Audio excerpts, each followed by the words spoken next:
savez que quand on connaît l'histoire du calendrier, on désignait un groupe de gens, fonctionnaires, je ne sais pas, qui devaient annoncer la nouvelle lune.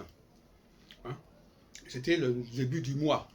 Ça s'est perdu complètement, parce qu'aujourd'hui, les mois en France ne sont pas du tout liés à la nouvelle lune. Mais ils le sont éventuellement chez les juifs et chez les musulmans, il me semble. Le Rosh Chodesh doit correspondre à la nouvelle lune. Même si le Shabbat, lui, ne correspond à aucune réalité sérieuse. Il faudrait qu'il corresponde normalement aux phases de la lune. Il faudrait y avoir un Shabbat du Rosh Chodesh, de la nouvelle lune, un Shabbat du quartier, de la demi-lune, de l'opposition, etc. Donc là, il faudrait rétablir la véritable chronologie liturgique chez les Juifs, notamment. Et eh bien, je crois qu'on faisait la même chose au niveau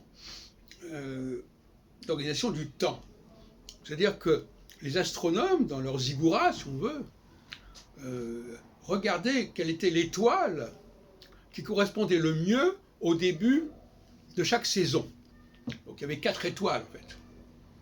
Donc on disait, voilà, actuellement, c'est cette étoile-là qui correspond au point vernal.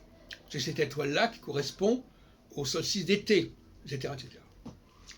Et bien entendu, on s'est aperçu au bout d'un certain temps que cette étoile changeait. D'ailleurs, c'était pour ça qu'on indiquait à un moment donné. Donc, on faisait savoir à la population quelle était l'étoile qui marquait le cycle, quelles étaient les 4 étoiles qui marquaient le cycle saisonnier, et ce qui permettait, quand Saturne passait à proximité, dans la perspective, bien sûr, pas dans la réalité, de cette étoile, comme sur un tableau de bord, de dire, voilà, eh bien, à ce moment-là, on entre dans une nouvelle phase. Saturne passant sur l'étoile correspondant au point vernal, eh bien, ça voulait dire qu'on entrait dans une phase équinoxiale.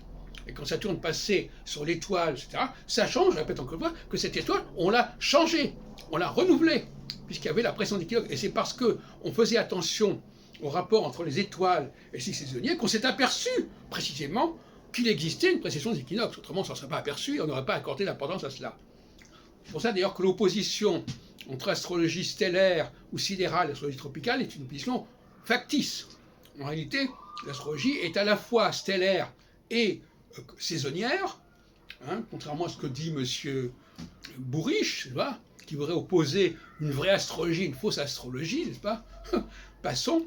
Eh bien, donc, effectivement, c'est une astrologie qui est, comme d'ailleurs le calendrier juif, hein, c'est une astrologie qui tient compte d'un certain nombre de réalités cycliques, mais qui doit quand même aussi s'ajuster sur le cycle des saisons, par exemple.